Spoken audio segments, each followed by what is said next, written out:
De volta ao seu programa, várias pessoas participando. A nossa pergunta hoje é: você tem medo do quê? E aí o Tiago Fernandes: tenho medo de Jesus voltar e eu não estar salvo.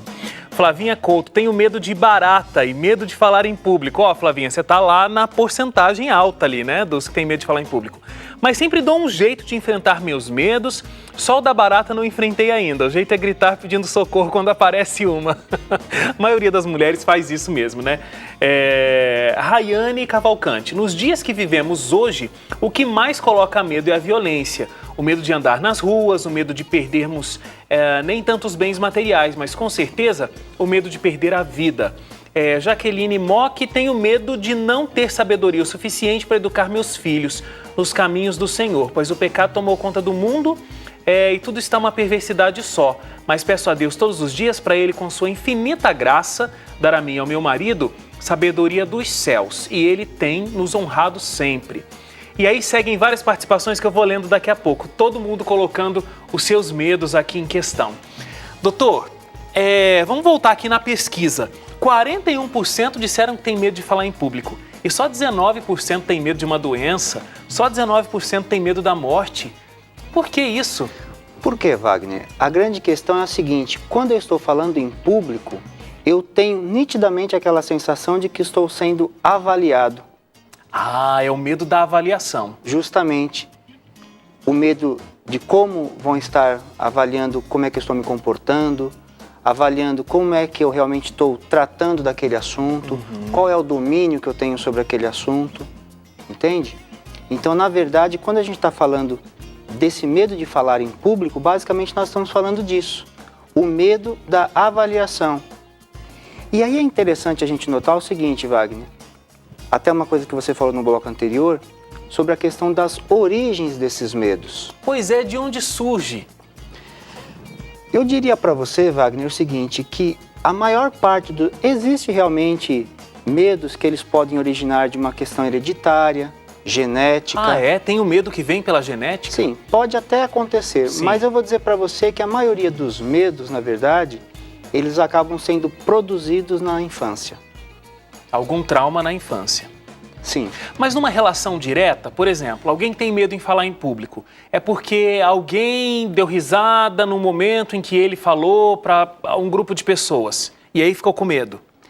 Pode acontecer, mas isso na verdade é um fato isolado. A grande questão é que quando nós estamos falando da origem desse trauma, nós temos que pensar o seguinte: tem todo um histórico. Nós não podemos pegar um único fato isolado e dizer que aquilo foi totalmente responsável por aquele trauma. É claro, quando é uma coisa realmente muito marcante na vida da pessoa, e isso vai depender da fase que ela está passando na vida, as condições de modo geral que ela tem vivenciado, vão realmente dizer se foi ou não. Agora, onde que todas as mulheres arrumam o medo da barata, por exemplo? Na verdade, não. Eu diria para você assim, que não tem, acho que nenhum dado catalogado, científico sobre essa situação. Por que que as mulheres sentem, especificamente as mulheres sentem medo da barata, né? A questão é que o medo da barata, independente de qualquer coisa, é o medo irracional. Porque a barata não vai destruir a vida de ninguém, não vai tirar a vida de ninguém. De forma alguma, né? Então, quer dizer, o que é um medo irracional? É o que entra na categoria já das fobias. Ou seja, ele paralisa a minha situação, ele paralisa a minha condição de avançar. Entende? Então as pessoas conseguem realmente ficar ali paralisadas, muitas vezes, em frente a uma barata e não conseguir fazer nada. Muitas ainda conseguem gritar. Mas muitas nem isso conseguem. Mas olha, eu falo assim com todo respeito sobre o medo da barata, viu? Porque esses medos são muito irracionais mesmo, como eu estava falando. Aconteceu uma situação, eu morei numa casa que tinha um quintal com uma grama muito grande. Sim. E de vez em quando aparecia algum tipo de inseto. A minha esposa morre de medo de aranha, tem completo pavor. E eu tenho completo pavor de escorpião. Um dia apareceram os dois na nossa casa, juntos. Eu fui tomar conta da aranha e a minha esposa foi tomar conta do escorpião. Eu fui todo corajoso, matar a aranha enorme e tal, e a minha esposa toda corajosa matando o escorpião. Qual a diferença? Os dois ali têm um veneno, os dois, né? Então, é justamente isso que nós falamos. é importante entender o seguinte, como é que isso aconteceu? Né? Só que, na verdade, para quem tem um medo, seja ele qual for, a questão é, eu não quero saber como é que isso se originou, eu quero me livrar disso. E tem uns medos muito estranhos, né? Sim, sim. Eu já vi uma relação que tem os nomes dos medos, Sim. então, medo de perder o sapato, tem um monte de medos dos os mais variáveis possíveis. A gente não pode nem dizer que são absurdos, porque na verdade é o seguinte, só sabe realmente aquilo quem vivencia. Quem sente, né? Quem sente. Então, para qualquer um falar, isso é uma bobagem, isso é uma frescura, né, que normalmente é o termo que o pessoal usa, é uma frescura. Não. É de quem não entende. É justamente, porque para aquela pessoa que vivencia aquilo, sofre demais. Quem tem mais medo, homens ou as mulheres? Olha, se você for pensar em alguns medos específicos, talvez você realmente perceba que as mulheres tenham mais medos, como a gente falou, do caso da barata. Né? Mas assim, se você for fazer uma porcentagem em termos de medos de um modo geral, acho que está uma quantidade mais ou menos equilibrada, acho que não tem assim, uma diferença muito grande, não. Mas são medos diferentes, São medos diferentes. Quais são os medos mais marcantes, assim, nas mulheres? Nas mulheres, por exemplo, os medos modernos, na verdade, depois que teve toda essa mudança do feminismo, da década de 60 para cá e tudo, que a mulher começou a conquistar bastante espaço no mercado de trabalho, ter uma vida diferente do que se tinha há muitos anos atrás, há décadas atrás, na verdade, o que acontece? O medo mais comum da mulher ficou medo de ficar sozinha, medo de não engravidar, medo de... Deixa eu lembrar agora que deu um branco aqui, Wagner. Medo de ficar sozinha, de não engravidar, de envelhecer? De envelhecer e de engordar. Envelhecer e engordar, ligados à aparência. Justamente. Esses são os medos modernos, os medos que as mulheres têm hoje. Que tem hoje. É engraçado porque em todo o discurso feminista, que é bem presente nos dias de hoje, vai completamente contrário a esse tipo de discurso, né? Sim. A mulher pode ser independente, não precisa de companhia, a maternidade, né, como uma coisa um pouco mais secundária. Mas você sabe o que tem um dado interessante aí, Wagner? É que para a maioria das mulheres, tá? Elas, na verdade, elas acabam se sentindo completas quando elas geram um filho. É interessante isso. Ela foi criada, né, com o espírito da maternidade, com o instinto da maternidade. Sim. Né? Então, na verdade, enquanto ela não tem um filho, ela muitas vezes se sente incompleta. A verdade é essa. Agora, e o medo dos homens? Bom, o medo dos homens ele está mais relacionado ao próprio mercado de trabalho. O primeiro medo do homem é o quê? É perder o emprego. Por quê? Porque o homem, com tudo que tem esse movimento feminista, com tudo que nós avançamos em relação a tudo isso, nós percebemos o quê?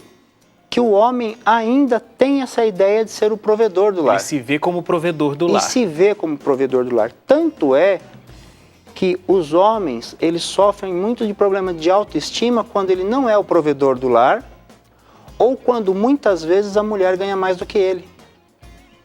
Isso afeta diretamente a autoestima. A autoestima do homem. Por isso que esse é um dos maiores medos. E isso, inclusive, muitas vezes tem feito com que realmente tenha ocasionado aí muitos casos de separação.